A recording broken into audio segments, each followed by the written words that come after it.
She didn't cry. She didn't scream. She didn't even move.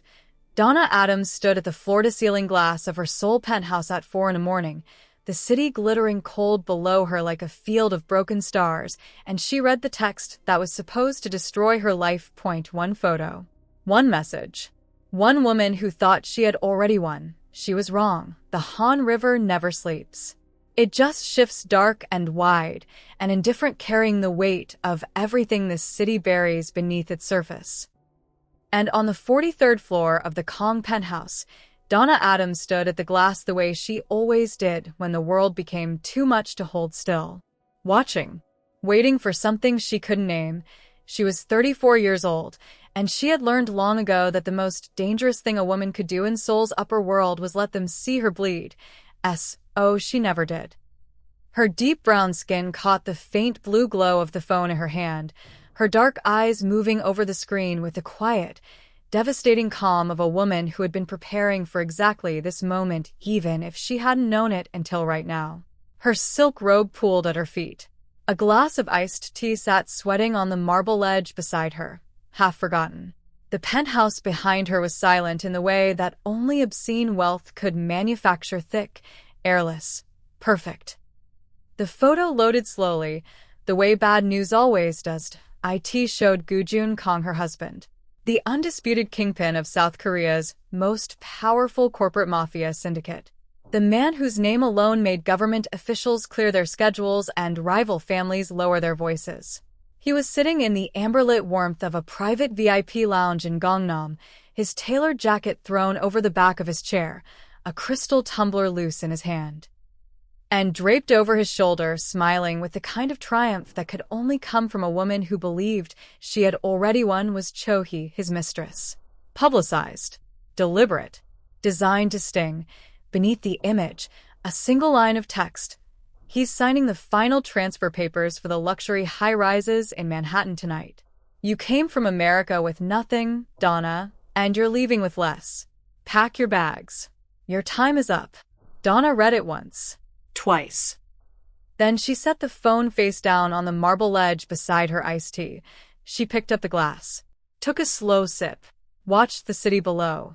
She did not cry. She did not pace. She did not feel the burning, helpless kind of rage that Cho-hee was counting on, the kind that makes a woman make mistakes. What moved through Donna in that moment was something far quieter and far more lethal than rage. It was clarity, because Cho-hee didn't know what Donna knew.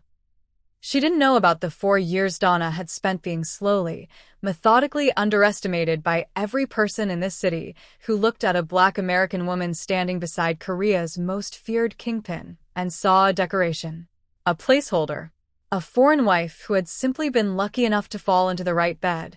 They spoke about her in Korean at galas, certain she couldn't follow. She followed every word. They whispered about her in boardrooms, in lobbies, in the perfumed back rooms of charity events, and she smiled through every single syllable, storing each piece of information like a woman who already knew she would need it. Seoul's ultra-elite had spent 4 years handing Donna a weapon and calling it an insult. She had been sharpening it the entire time. Welcome back, my Mafians. Before we dive in, make sure you're subscribed, hit that like button, and tell me where you're watching from. I love seeing our little dark romance family stretch across cities, countries, and time zones. Every click, every comment, every bit of love you leave here helps us keep unraveling these dangerous love stories and high-stakes betrayals together. So find a quiet place, dim the lights, and get ready, let's begin. Her name was Donna Adams, and before she was ever Gu-jun Kang's wife, before the penthouse and the galas and the Cold War of this glittering, merciless city, she was the daughter of an American shipping empire that had been torn apart by the same political sharks now swimming in her husband's waters. She hadn't married Gu-jun out of naivety. She hadn't stumbled into his world and stayed because she didn't know how to leave. She had married him because their histories were written in the same ink, blood and ambition, and the particular kind of grief that comes from watching everything your family built get swallowed by men with no conscience and excellent lawyers. She understood this world. She had simply been patient enough to learn its language before she moved. Behind her, the private elevator chimed. She didn't turn around. She heard his footsteps unhurried, heavy with authority, the kind of walk that a man only develops after years of being the most powerful presence in every room he enters. She heard him pause, heard the almost imperceptible tightening of his breath when his eyes found the phone lying face down on the marble edge. He knew she had seen it. Gu-jun Kang was striking in the way that truly dangerous men always are, not just handsome, but arresting. He wore a charcoal suit that moved like a second skin, and the faint scent of expensive whiskey and cold night air came in with him, filling the apartment with something warmer and more complicated than silence. His jaw was sharp. His eyes were sharper. And as he crossed the room and stopped just inches behind her, she could feel the specific heat of a man who was choosing his words with the same care he chose everything deliberately and without room for error. "You saw it," he said. His voice was low.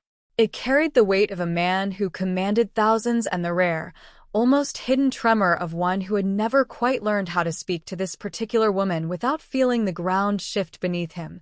Donna turned around slowly, and when she looked at him, her face was completely composed.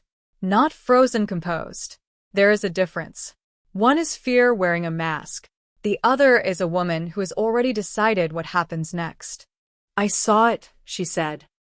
Cho-hee has excellent timing. She genuinely believes she's replacing me by dawn. Gu-jun closed the remaining distance between them. In another life, in another kind of marriage, this is the moment he would have reached for her hand. Instead, he held her gaze. "It's a play, Donna. The Namgum clan is trying to squeeze my assets. I needed them to believe I was distracted, that I could be swayed by Cho-hee's family to open the shipping routes. I need you to trust me." The laugh that left Donna's throat was soft, unhurried, the most cutting kind, not bitter, not broken, but completely, surgically calm. "Trust you." She let the words sit between them for a moment, then tilted her head slightly, the way she always did when she was about to say something that would land exactly where she intended it to. "Gu-jun." "I stopped playing the trusting wife 3 years ago." She turned back to the kitchen island, reached into the inside pocket of her robe, and withdrew a small, sleek black encrypted drive. She set it on the marble surface with a single precise motion, and it slid across the stone, hitting the base of his crystal glass with a sharp, clean clink. Gu-jun looked down at it, then back at her. "What is this?" Donna pulled the belt of her robe tighter, folded her arms, and looked at the man she had protected without his knowledge for 3 years straight.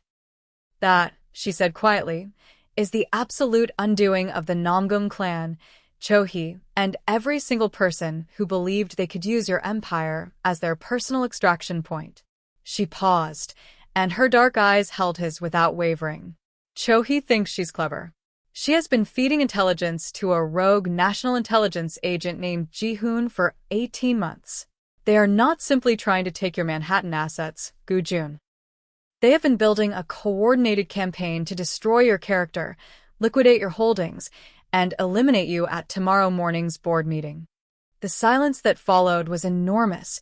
Gu-jun Kang had stood in rooms where men had aimed weapons at him and felt less shaken than he did in this moment. He had built his empire on the principle that he was always the most prepared person in any given situation.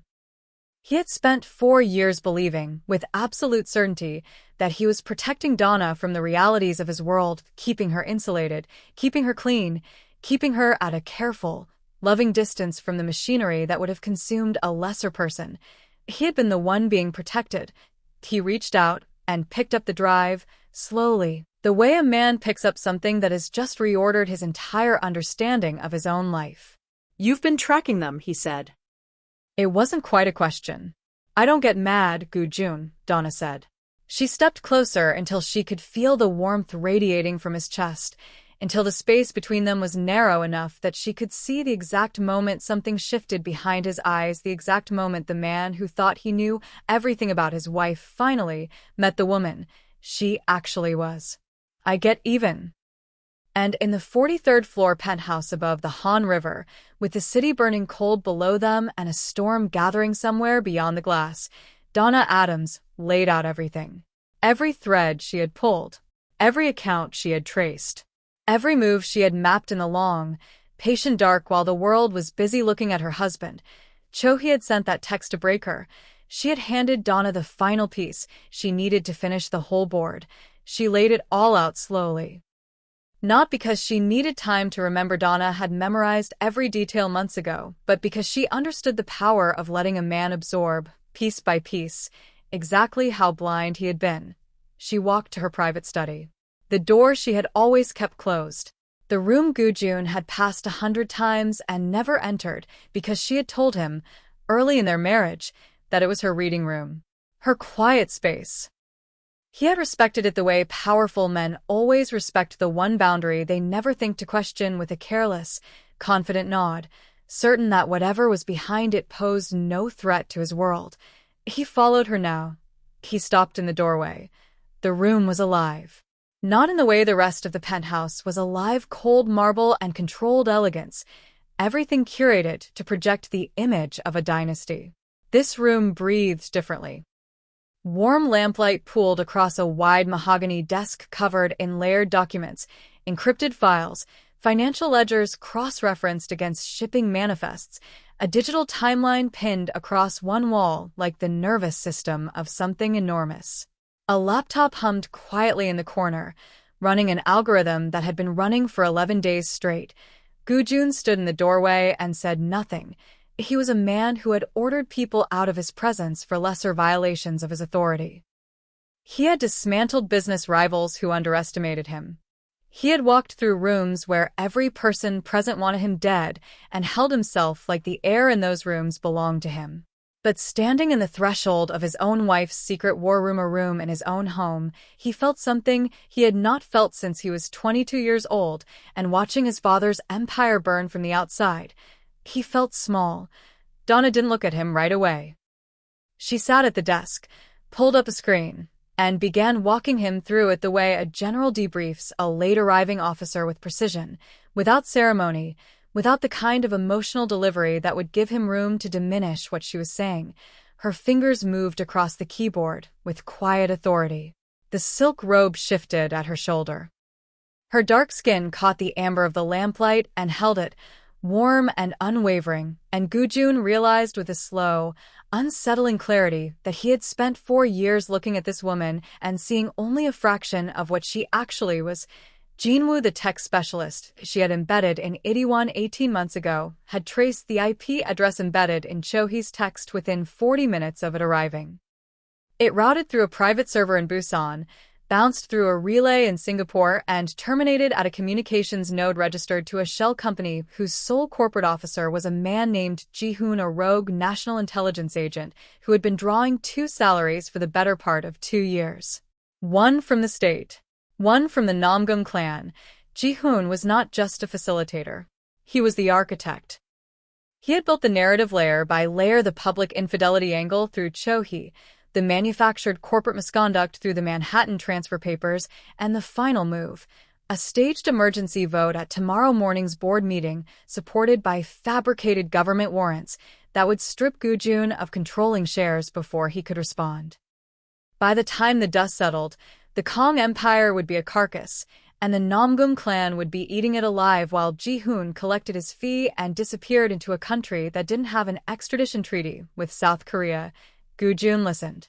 He stood with his arms at his sides, not crossed, not braced, just open. Absorbing. The way a man stands when he has stopped performing composure and started actually feeling the weight of a situation pressing down on him. The Manhattan high-rises, Donna said, pulling up a final document. Cho-hee bragged about the transfer papers in that text because she believed the ownership redirect was already locked. She had a parallel shell corporation in the Cayman Islands set to intercept the transfer the moment your signature was processed. She paused. Her dark eyes moved from the screen to his face. I found the shell company 8 weeks ago. Jinwoo exploited a filing gap in the Cayman registry and counterfiled under American jurisdiction. The ownership transfer completed 3 days before Cho-hee sent that text. Another pause. Quieter. Those high-rises are registered under my name. The silence that came after that was a different kind of silence than any Gu-jun had stood inside before. It was not the silence of a room with nothing in it. It was the silence of a room that had just been rearranged, every piece of furniture moved 2 inches, every wall at a slightly different angle, and the man inside it was still trying to locate himself in the new geography. He crossed the room in 4 steps and stood directly in front of her desk. He looked down at her and she looked up at him, and neither of them spoke for a long moment. "You've been carrying this alone," he said finally. His voice had dropped into something she had never heard from him before. Not authority, not command. Something rawer than both. "For how long?" "Since I realized you were going to keep trying to protect me from a war that was already happening," Donna said. "And that your protection was going to get you killed." He reached across the desk. His hand found hers, not grasping, not possessive, just landing there, the way a man touches something he is afraid he came very close to losing. The heat of his skin against hers moved through her like a current. She felt it in her chest before she felt it anywhere else. "The board meeting is in 14 hours, she said, her voice steady even as something beneath her ribs was no longer entirely steady. "Cho-hee is at the Namgung estate right now, celebrating. Ji-hoon is with her. They do not know the trap has been sprung." She held his gaze. "So, "Are we doing this together, or are you going to keep trying to protect me from a war I've already won?" Gu-jun Kang looked at his wife, and for the first time in 4 years, he saw her completely. He picked up his phone, made 2 calls in rapid succession, his head of security and a state prosecutor who owed him a debt that had been sitting uncollected for 3 years.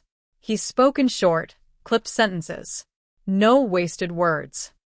When he put the phone down, he straightened his cuffs, a small, automatic gesture that Donna had always privately found devastating, and looked back at her.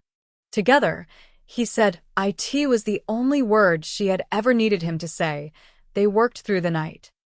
There was something almost unbearably intimate about it. The 2 of them bent over documents in the warm lamplight of her study, the city churning 43 floors below, the rest of the world still sleeping through something they had already survived. Gu-jun shed his jacket at some point, rolled his sleeves to the elbow, and Donna watched his forearms move across the desk with a kind of focused, quiet attention she had never allowed herself before. He smelled like whiskey and the particular cold of a Seoul night that had been cut short. She smelled like jasmine and something sharper underneath, adrenaline or certainty or both. They did not touch again, but the air between them had changed. Something had been removed from it, the careful, practiced distance they had both maintained for so long that it had started to feel like architecture. Like the walls were structural. Like taking them down would bring the whole building with them. Maybe it would. But the building was already on fire. By 2 in the morning, Gu-jun had been brought fully inside the scope of what Donna had built. He had asked questions at first, sharp, precise, the kind of questions that betrayed how quickly his mind worked when it wasn't also managing the performance of being the most powerful man in the room. She had answered each one without hesitation, pulling up the corresponding file before he finished the sentence, and she had watched with a quiet, private satisfaction as his expression shifted from guarded respect to something far more complicated. He was awed by her. He was trying not to show it, and she could see exactly where the effort was costing him. The full conspiracy unfolded beneath the lamplight like a map of rot. Ji-hoon had been embedded in the Namgung operation for 18 months, but the groundwork went back further 5 years, to a decision Gu-jun had made about a rival shipping route that had cost the Namgung patriarch a significant piece of his Pacific corridor. That humiliation had never been forgiven. It had simply been banked, quietly, patiently, until the right instrument came along. Cho-hee was that instrument. She had been recruited, not seduced.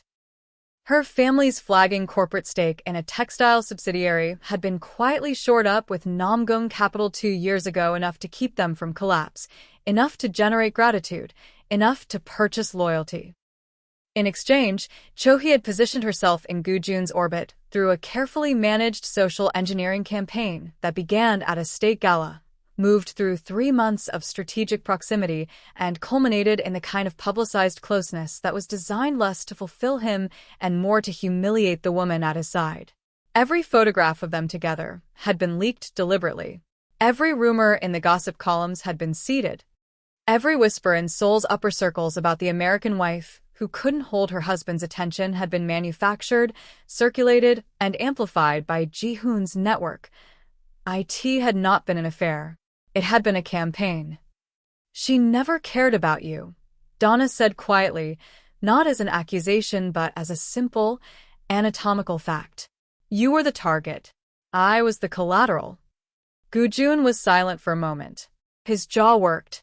"And you knew." "I suspected the architecture 18 months ago. I confirmed it 6 weeks ago when Jin-woo pulled the Cayman filings." She looked at him across the desk. "I didn't tell you because I needed them to keep moving. If you'd known and reacted even slightly, Ji-hoon would have seen it. He's trained to read exactly that kind of shift. I needed them to believe the plan was working perfectly until the morning of the board meeting." "You needed them to believe I was distracted and oblivious," Gu-jun said slowly.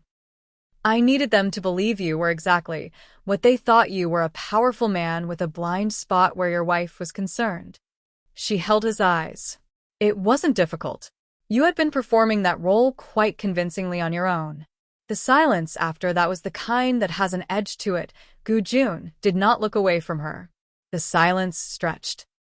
Outside, a light rain had begun to fall against the penthouse glass, soft, insistent, the kind of rain that Seoul produces in the small hours of the morning, as if the city itself is processing something it cannot say aloud. "I thought I was keeping you safe," Gu-jun said finally. "I know," Donna said. "That's the only reason I stayed." Something moved across his face, brief, unguarded, the most honest expression she had seen from him in years.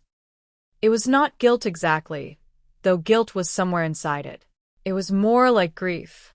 The specific grief of a man who has just realized that the thing he thought he was protecting was already complete without him, had been complete without him, quietly and brilliantly, for years, and that his protection had been less a gift than a presumption. He stood up, walked around the desk. He stopped directly in front of her chair, and Donna looked up at him from her seat, and the lamplight carved both of them out of the darkness with its particular warmth, his height and the set of his shoulders, her stillness and the slow, measured rise of her chest.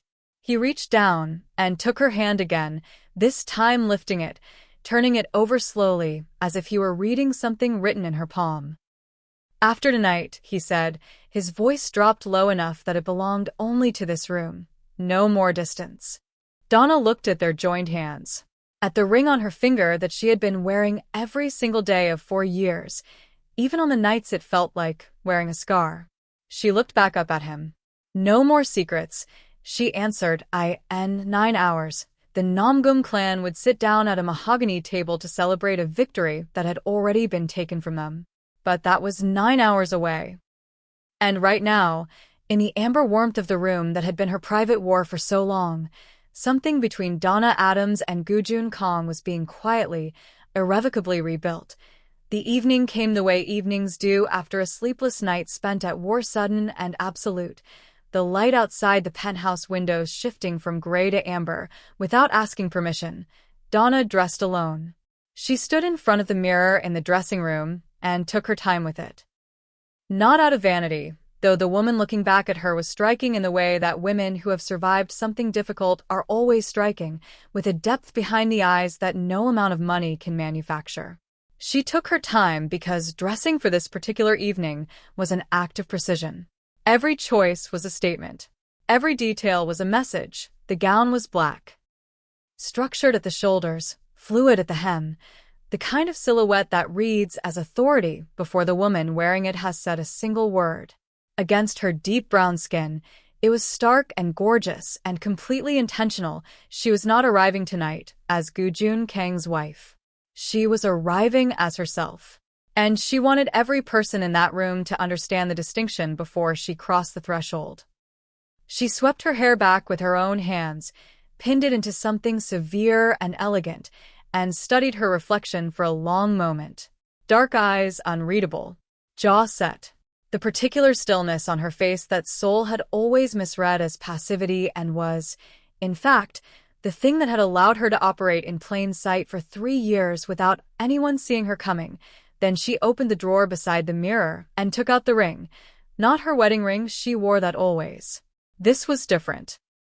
A ring Gu-jun had given her on their very first anniversary, deep emerald set in black and gold, a piece he had chosen himself, which she knew because it was the only gift in 4 years that had not been sourced by his assistant. She had stopped wearing it publicly 2 years ago. The same week, she made the decision to build her counter-operation in silence. It had been her private act of self-preservation. She would not let them see her wearing something she loved while they tried to strip everything else from her. She put it back on now. She walked into the main room. Gu-jun was already dressed. Black leather gloves, charcoal suit, the particular blankness on his face that he wore when he had set aside every unnecessary feeling and reduced himself to pure function. He was lethal in that mode, focused in the way that rare men are when everything else falls away and only the objective remains. He looked at her when she entered, and the blankness shifted, and for a fraction of a second she saw something in his eyes that he did not try to hide. He offered her his arm. She took it. The drive to the Namgung estate was silent. The city passed outside the tinted windows of the car, neon and shadow, the dark river cutting through it all, and Donna sat with her hands folded in her lap and her eyes straight ahead and felt the weight of everything settling into its final position. For years of silence. For years of watching and waiting and building in the dark. For years of smiling through insults delivered in a language she was not supposed to understand. All of it folding into this single, precise evening. She was ready. The Namgung estate was everything the Kang penthouse was not, loud with wealth, gold-leafed and performative, every surface designed to announce its own importance. The kind of money that needs to be seen. Crystal chandeliers bled warm light across a long mahogany table where the inner circle of the Namgung family had assembled in their finest, glasses raised, the atmosphere thick with the particular smugness of people who believe they have already won. Cho-hee sat at the center of it, radiant with anticipation in a deep jade dress, her hair swept into an elaborate arrangement, a glass of champagne held at precisely the angle of a woman who has been rehearsing this moment in her imagination for 18 months. Ji-hoon sat at her right hand, dark-suited, watchful, the only one at the table who still maintained the vigilance of a man who had not yet fully relaxed into victory. He was the one who saw the doors open first. He was the one whose expression changed first. The heavy double doors swung inward, and Donna walked through them. She walked the way she always did when it mattered most, with the unhurried certainty of a woman who has already accounted for every variable in a room. Her heels struck the marble floor in a rhythm that was neither rushed nor slow. Just steady. Inexorable. The black gown moved around her legs like water, and the emerald ring caught the light as her hand released the door. Gu-jun came in behind her. Not behind her in the way of an escort. Behind her in the way of an enforcer, half a step back, his gloved hands at his sides, his gaze moving across the room with a slow, territorial sweep of a man who is not assessing threats but cataloging consequences. The room went still. Cho-hee stood up. The champagne glass did not quite make it to the table smoothly. She caught it at the last moment, but her hand was already unsteady. The triumph on her face underwent a rapid, visible corruption, cycling from shock to confusion to the first pale edge of understanding, which was worse than both. "What are you doing here?" Her voice was controlled, but the control was costing her. "This is a private corporate signing. The signing is over," Donna said. She crossed to the head of the table, Cho-hee's seat, and set a leather portfolio on the mahogany surface with a single, unhurried motion. She opened it. Inside, a stack of legal documents, each one representing a different point of catastrophic failure for the network that had taken 18 months to construct. Injunctions, asset freeze notifications, arrest warrants, the counter-filed Manhattan ownership documentation, the Cayman account seizure orders, already processed. She did not raise her voice. She never needed to. "Agent Ji-hoon." She looked at him across the table, and the calm in her eyes was total. The state prosecutor's office is in the lobby. Your Cayman accounts were frozen at 6:47 this evening. The fabricated government warrants you filed for tomorrow's board proceedings have been flagged, counterfiled, and transmitted to the National Assembly's Oversight Committee. She turned to the Namgung patriarch, who had not moved since she entered the room, his drink frozen halfway between the table and his mouth. The Manhattan properties are registered in my name under American jurisdiction, effective 3 days ago. Your stake in Kang Industries was liquidated 20 minutes ago through a legal clause in the original partnership agreement that your lawyers missed in 2019 because it was buried in a footnote on page 47 of a subsidiary addendum. She paused. I did not miss it. Gu-jun's security detail move. Ji-hoon scraped his chair back, too late. 2 men were on him before he reached the door, not violently, but absolutely, the way professional men handle a situation they have prepared for in advance. He went to his knees on the marble floor, and the sound of it, that single, resonant thud, echoed through the silent room like a verdict being delivered. And then Donna walked to Cho-hee. Slowly. The way you walk towards something that no longer frightens you. Cho-hee had not sat back down. She stood behind her chair with both hands gripping its back, her knuckles pale against the dark wood, the champagne forgotten, the jade dress suddenly looking like a costume, like something a woman had put on for a performance that had just been cancelled. Donna stopped in front of her, close enough that the space between them was private. She looked at her directly, not with anger, not with cruelty, but with something far more devastating than either. With the calm, clear eyes of a woman who has never been what her enemy imagined. You sent me a text at 4 a.m, Donna said quietly. You told me I came from America with nothing, and I was leaving with less. She let that sit for a single breath. You forgot that I came from America knowing exactly how men like the ones in this room operate. And I spent 4 years in their city, learning every single one of them by name. She leaned down, slowly, until her eyes were level with Cho-hee's. You wanted to destroy a wife, she said. You forgot that before I was a wife, I was a strategist. Cho-hee fell back into her chair. Not dramatically. Quietly. The way a structure collapses when the load-bearing wall is removed without spectacle, without sound, just a slow and total settling into ruin. She sat in the chair at the head of a table that no longer belonged to her family, in a room full of people who were about to be processed by the state, and she stared at Donna Adams with the expression of a woman finally meeting the thing she had catastrophically underestimated. The smirk from the photograph was gone. Donna straightened, turned, found Gu-jun's eyes across the room. He was watching her with the particular stillness of a man who has just witnessed something he will never forget. Not proud. Pride was too small a word for what was on his face. It was something older and more specific than pride. It was recognition. The look of a man seeing his equal for the first time and understanding, with a clarity that would reshape everything that came after, that he had been standing next to her all along. He held the door open as she walked out.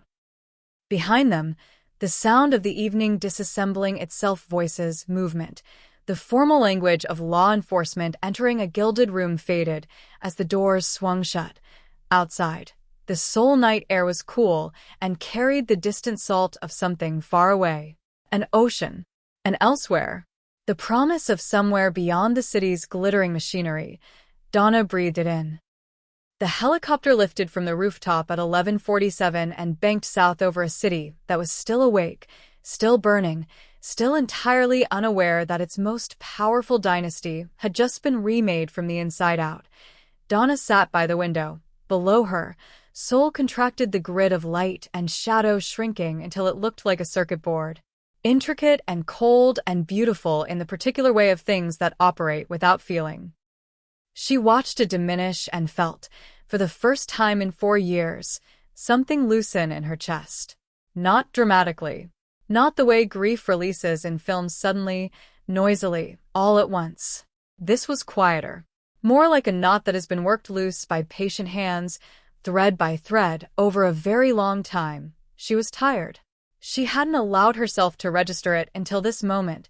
Gu-jun sat across from her. He had removed the leather gloves.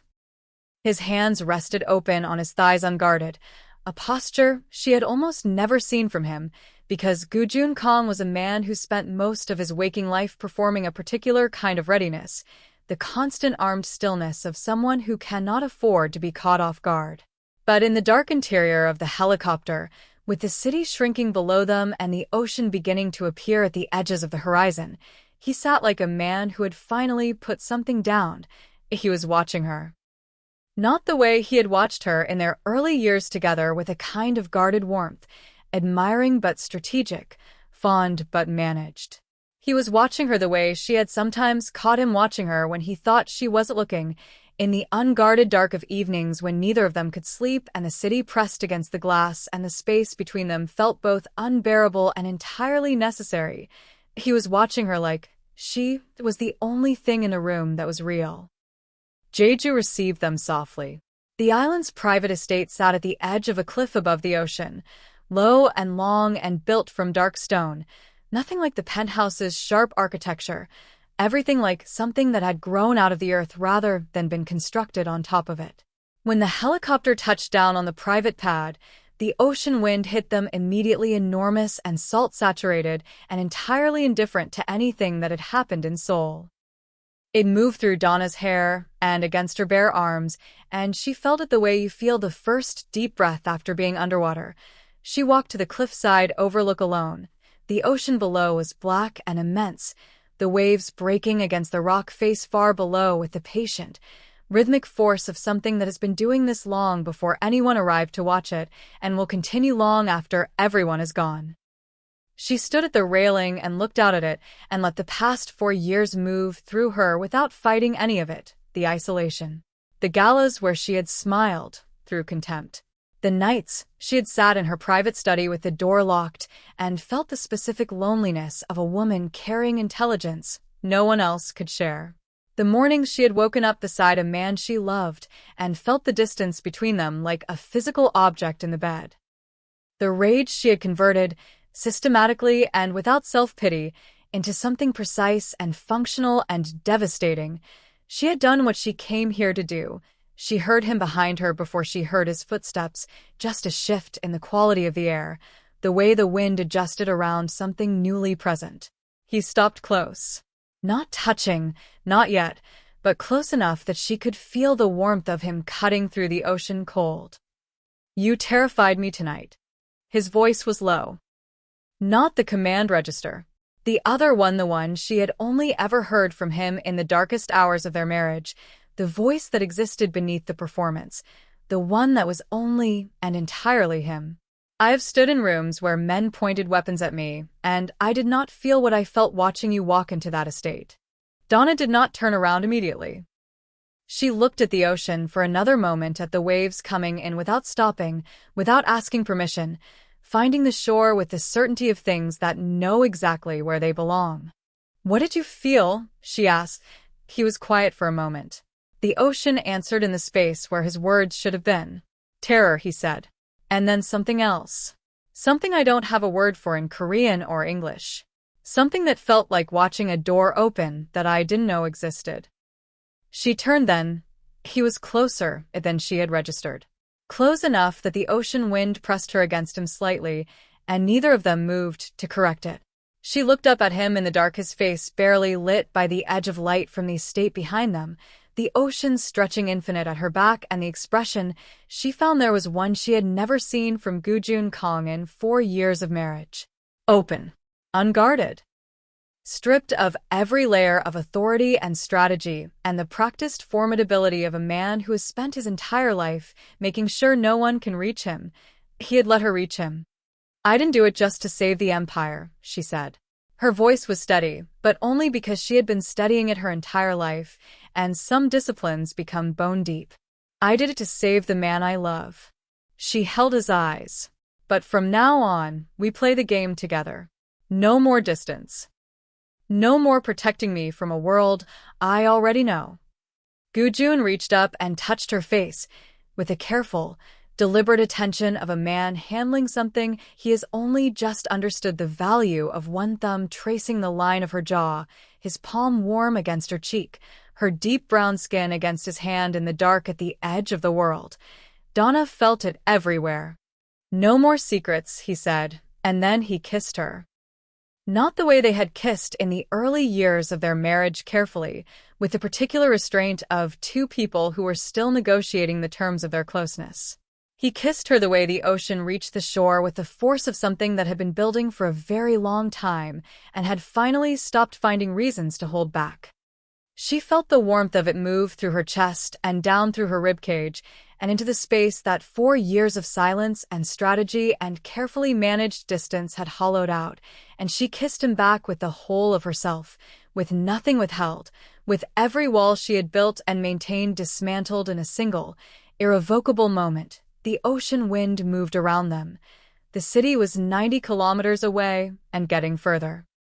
When he pulled back slightly, his forehead rested against hers, and they stood like that for a moment, breathing the same cold, salt air, the empire behind them and the ocean ahead, the past 4 years receding like a tide going out.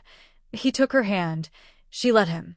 They walked back toward the estate together, not in front, not behind, side by side, the way two people walk when they have finally decided that this is what they are. Not a king and his hidden queen. Not a protector and the person he protects. Two people who have survived their own story and chosen, with full knowledge of every cost, to step into the next one together. Donna's phone buzzed in her pocket as they crossed the threshold. She glanced at it, a financial alert. The global markets registering the overnight collapse of the Namgung Corporation, analysts already attaching the name Donna Adams to the power structure that had emerged from the wreckage. The empire had not just survived. It had been remade, under both their names. In the eyes of a world that had spent 4 years counting Donna out, she put the phone back in her pocket. Gu-jun raised an eyebrow. "Good news." "Expected news," she said. He laughed. A real one, low and warm and surprised out of him, the kind of laugh that a man produces when something catches him off guard in the best possible way. She had not heard that laugh in years, and the sound of it moved through her like the first warmth after a very long cold. She had come to Seoul as a woman the world wanted to erase. She was leaving its orbit tonight as the architect of the most formidable dynasty it had ever produced. And somewhere in a gold-leafed estate in the city they had left behind, Cho-hee sat in the wreckage of everything she had built and thought about the text she had sent at 4 in the morning to a woman she had never, not for a single moment, truly seen. Donna Adams had not come from America with nothing. She had come with everything that mattered, and she had left with more.